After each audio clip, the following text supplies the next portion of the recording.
everyone. My name is Delaney Naughton. This is a lecture on cell cycle regulation. It is for a class at Grand Canyon University.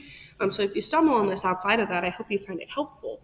But I'm going to be moving myself around down here to kind of fit on the slide as we go throughout. So I might be moving and bumping around on our screen. So if you would just bear with me, we can go ahead and get started. So what we're going to talk about throughout the entirety of this presentation is we will overview the cell cycle as a whole, what it means to actually cycle through as a cell to grow and divide. But mainly we're going to look at the factors that influence that regulation. So we'll look at the internal, external factors, cell cycle checkpoints, the different types of regulating molecules, and then we'll look at positive and negative regulation as a whole. All right, so if I'm going to bump up here to just kind of block out the last phase of mitosis because it's not that important.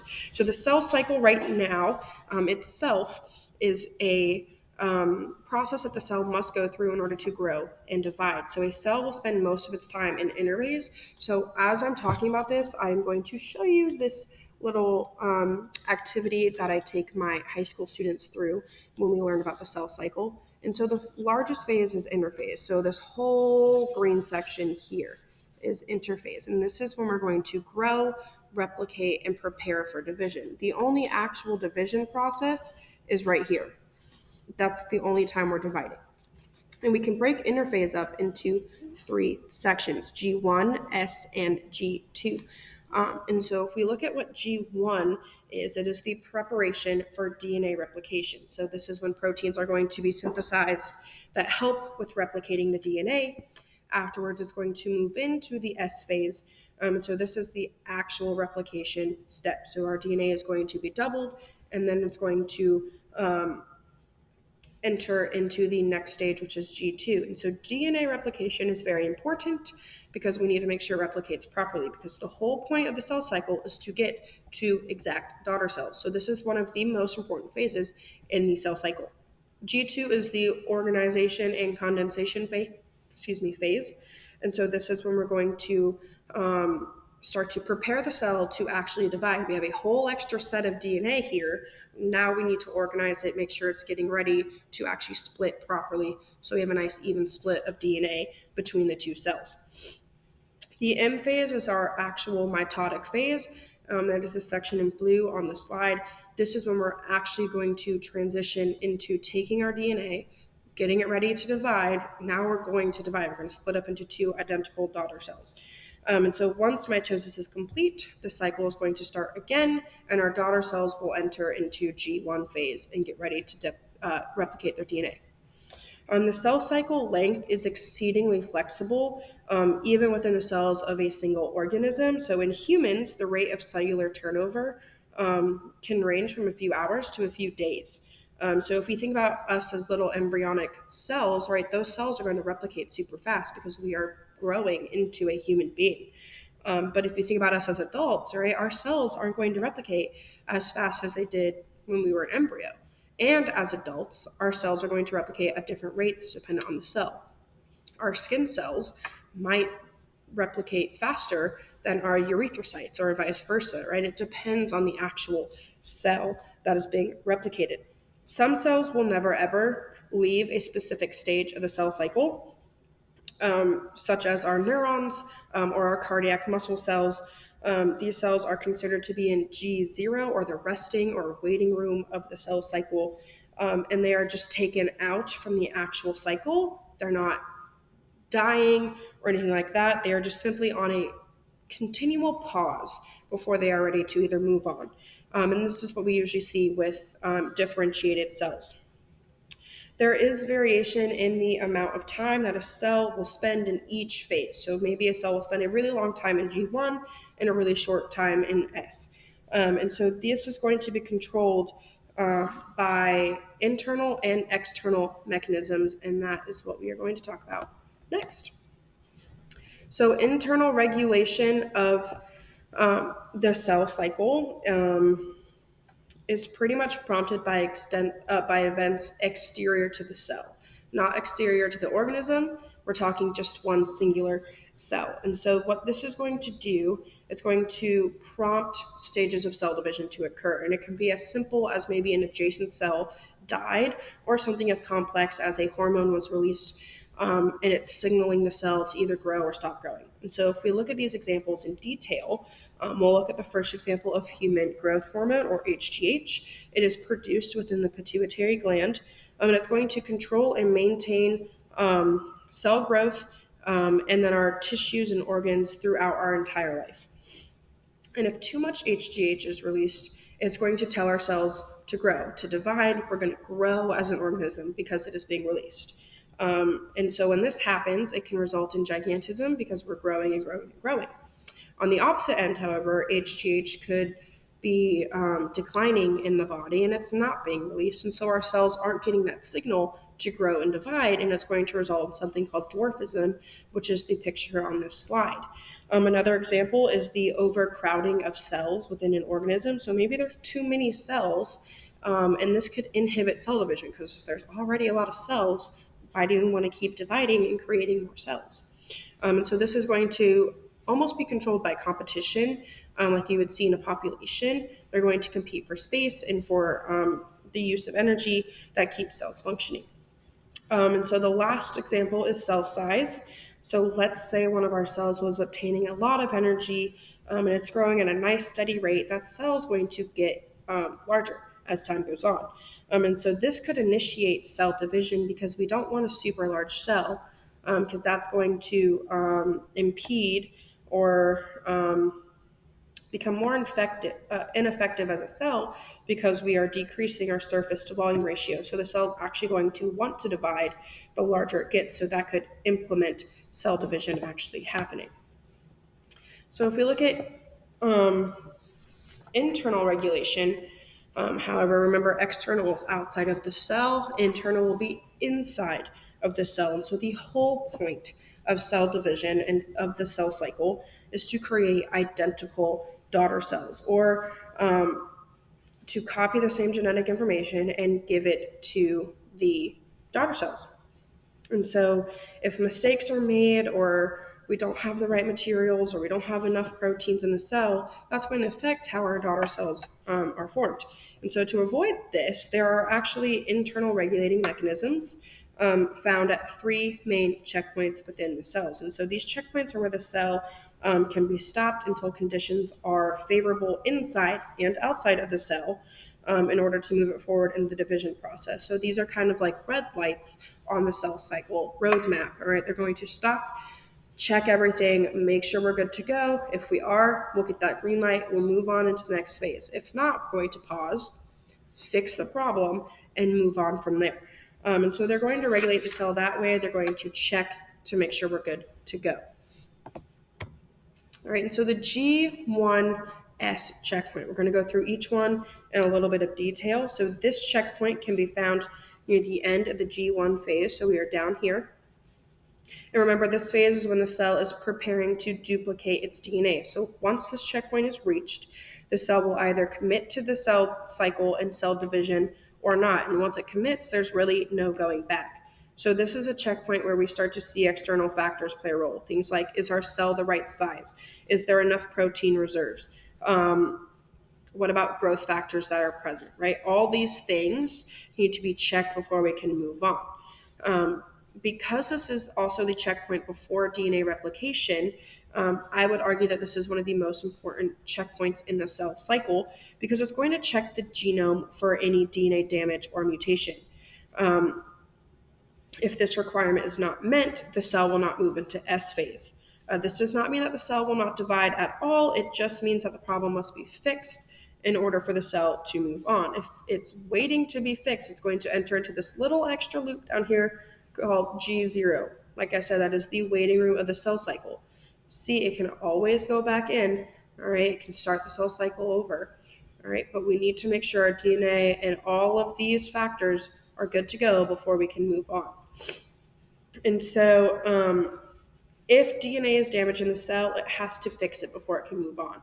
That's when P53 steps in and is going to respond to the problem. We're going to talk about P53 in detail a little later. just move to the middle here. And so the G2 checkpoint is going to actually block access into the mitotic phase. So we are now at this second dash in our cell cycle. And so what this is going to do is it's going to ensure that the DNA replication is correct. So did we replicate all of the chromosomes? Is all of the DNA replicated in there? If that is done, then great. Next, we need to make sure, is there any damage to our DNA that has been replicated? If there is any problems in the DNA replication, so maybe there's a mutation somewhere, or maybe the one chromosome wasn't done being replicated and the cell is just moving forward too quickly. This red light is going to pause that from happening to make sure that we do not send our cell into the actual dividing stage until we are 100% ready to go. Because once we move forward, there really is no going back, there's no irreversible changes. And so that is what this checkpoint is set in place to do, is to make sure all of our chromosomes are there, and it's going to make sure that we are ready to go before we move on into mitosis. Okay, so the M checkpoint, while M does stand for mitosis in the cell cycle, here it stands for metaphase. So we have entered into mitosis, and now we are going to line up in the middle of the cell with our sister chromatids and get ready to pull apart. And so what this checkpoint does is it's going to make sure that all of our sister chromatids are attached to spindle microtubules. So it's going to ask the proverbial question, are we attached and ready to be pulled apart?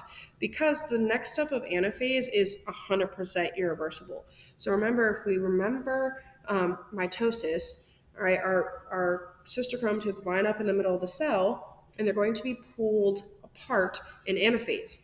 We can't go back once we're pulled apart. And so this M checkpoint makes sure that there's at least two spindle fibers, attached to a kinetochore on opposite poles of the cell, so that way they can be pulled apart equally. Once again, it's a stoplight. If we are not ready to go at this point, then we move on. And then we don't move on, and then we regroup, fix the problem, and then move on from there. So those are the checkpoints, but there are, however, specific molecules within the cell that help to regulate and control the cell cycle. And they're broken up into two main categories: positive regulatory molecules and negative. If we look at this photo here, we have the green arrow. Green is going to give us that positive response, hey, we're good to go. So positive regulatory molecules push the cell cycle forward. On the opposite hand, you have negative regulatory molecules. It's going to give us that big red X. We cannot go forward. We are stopped in the cell cycle. Doesn't mean we're not going to get there eventually. It just means we are stopped for the moment, right? So that's why we use this positive and negative regulatory molecules, and we will talk about this process as we go throughout the PowerPoint. And so we're going to talk about these molecules in detail. The first one is cyclins. And so cyclins are some of the most significant core cell cycle regulators. They are a collection of related proteins, and there are 4 essential types within humans and really all eukaryotes. They're very evolutionarily conserved. And so the main ones are G1, G1S, S, and N. And we're going to go through each one in a little bit more detail. So the G1 cyclins, also known as D cyclins, represented by the red curve on the graph, coordinate the cell cycle with extracellular events. Their action is going to be controlled by signal transduction pathways that are aware of the presence of growth factors or cell proliferation inhibitory signals outside of the cell.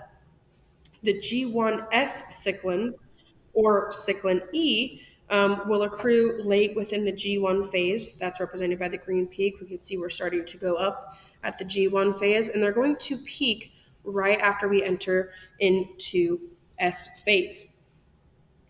And so this is when we're going to form a complex with something known as CDK2, and it's going to actually transition us from the G1 phase into the S phase. The S phase cyclins are known as cyclin A as well as cyclin E, and they're going to be produced at the end of the G1 phase. Notice how we're both produced in green and blue down here at the end of G1. And the levels aren't going to don't really decrease until early mitosis for cyclin A. This is when we really start to see that decrease. Cyclin E is going to stimulate entry into the cell cycle. Like I just said, it is considered a G1S cyclin as well. However, both cyclin E and cyclin A are going to bind to CDK2 and are directly responsible for DNA synthesis, which makes sense because the S phase is the name of is when DNA replication occurs. So this would make sense. Our M cyclins are going to bind to something called CDK1, and they're going to allow entry into the mitotic phase, and they're going to allow progression through mitosis itself. There are two of them, cyclin A and cyclin B. As we can see, cyclin B is going to produce at the very beginning of the S phase, but it's not going to allow their actions to push it into mitosis until DNA synthesis is finished. And so our cyclins are essentially determining the activity of our cyclin-dependent kinases, which will be discussed on the next slide. And they are also only going to be expressed during the cell cycle phase that they induce, and are missing in all other stages. It doesn't mean they won't be produced, they're just not going to be expressed and active until they are in the stage that they actually function in. And so I kept saying this word CDK on the last slide. You were probably going, what the heck is that? A CDK is simply called a cyclin-dependent kinase. And so, as mentioned previously, cyclins are the driving factor of the cell cycle.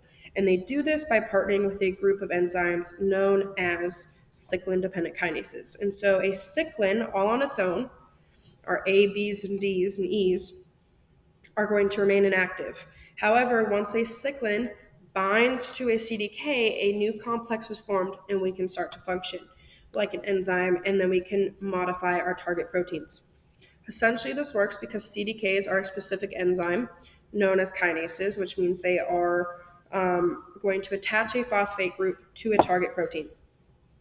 Once a phosphate group is attached, it's going to alter the activity of the target protein, and we will get into that on the next slide.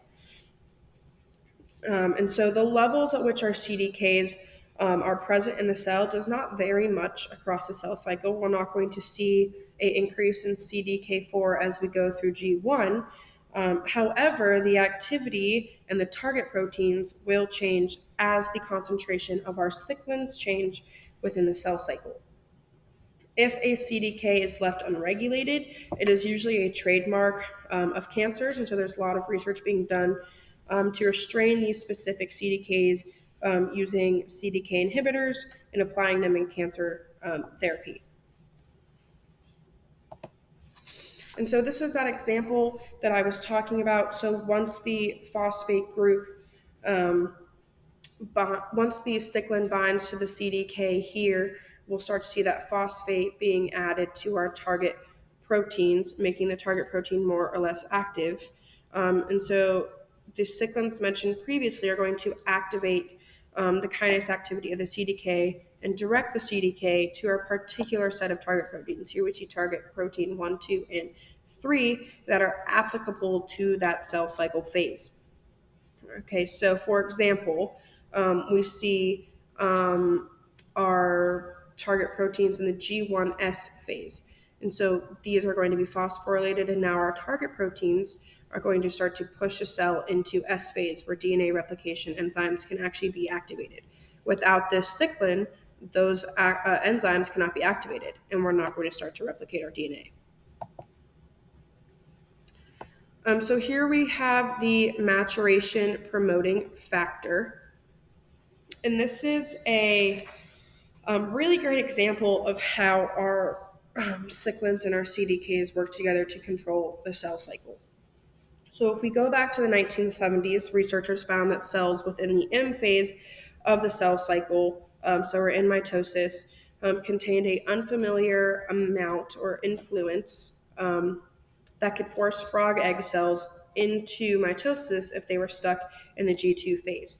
And so if we push towards the 1980s at this point. This unknown molecule that was present at larger concentrations in the cell was discovered, and it turns out it was just a CDK that was bound to an M-cyclin. And so when this was discovered, they called it the MPF, or the maturation promoting factor. And so what this is going to do is our M-cyclin will bind to our CDK, and it's going to add a phosphate to our target proteins in the nuclear envelope, which is going to result in the breakdown of the nuclear envelope. So here is that happening at a whole. So these little orange things are our target proteins, and so what's going to happen is our cyclins will bind to our CDKs. They're going to phosphorylate our target proteins. Once that is done, our envelope can start to break down, pushing the cell towards mitosis, because that is the first step of mitosis, is to break down the nuclear envelope, and then our chromosomes can condense. And so our MPF is also going to influence chromosome condensation and preparing the chromosomes to be pulled and moved apart.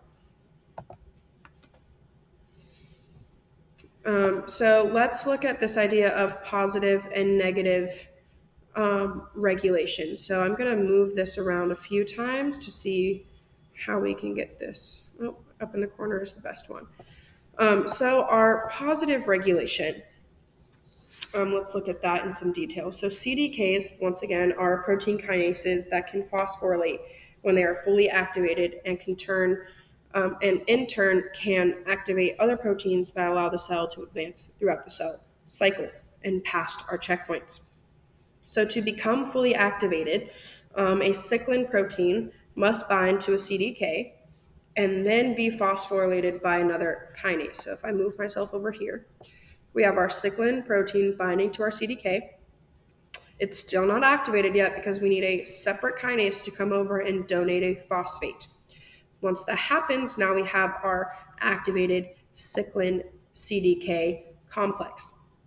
And so once our activated complex is ready, it can phosphorylate our target protein. So it's going to pass that phosphate off to our target protein, and that target protein is what's going to advance the cell cycle.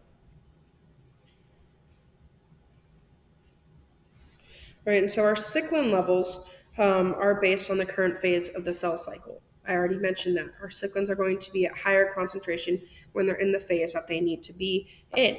All right, and so the concentration of cyclins themselves are not going to push the cell cycle forward.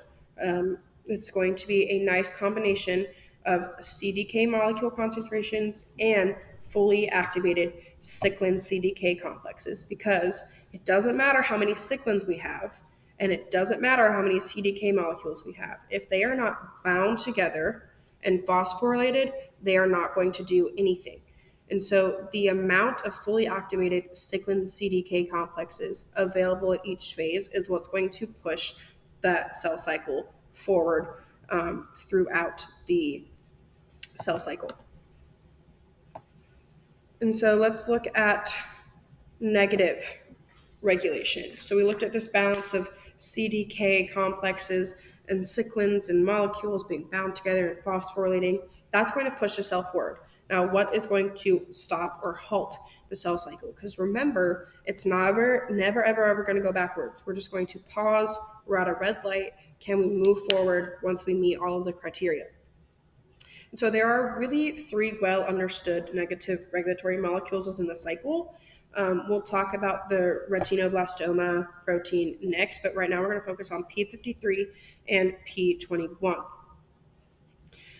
So P53 is a protein that has many uses and has a major impact on the cell moving forward into the cell division stage, because it functions when there is damaged DNA in the cell that is actually preparing to replicate during G1. And so if the cell has damaged DNA and that damaged DNA is detected, P53 is going to pause the cell in the cell cycle and employ an extra enzyme that's going to fix the damaged DNA. If DNA is unrepairable, then P53 is going to trigger apoptosis or cellicide, programmed cell death, to ensure that no damaged DNA is replicated. P21, however, is almost entirely dependent on P53, because as P53 levels are going to increase, the manufacturing of P21 is going to be initiated. So that P21 actually imposes the pause in the cycle that was determined by P53, and it does this by binding and inhibiting the cyclin CDK complex activity in the cell. And so here we see that there's damaged DNA, P53 recognizes it, and it's going to actually end up pausing the cell in order to fix it. If we look at the other mechanism, the retinoblastoma or RB is going to regulate the cell cycle by influencing other positive regulators. More specifically, it's going to monitor the size of the cell.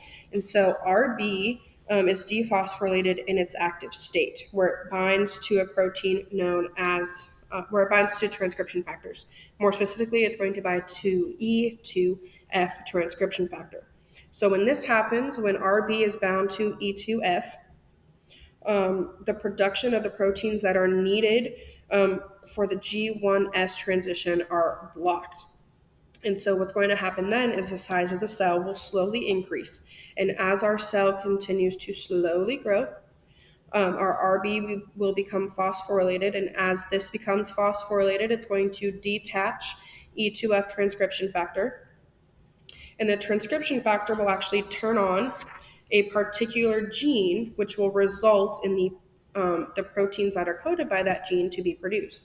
So our transcription factor E2F is going to promote this gene to actually start producing our proteins that will allow our cell to be pushed forward through the cell cycle. So this is a way of our negative regulation, right? This is going to stop the cell from making these proteins until it is the right size. And so that external factor playing with the internal cues as well. So here are my sources, and again on the next slide. And I really hope that you enjoyed this presentation.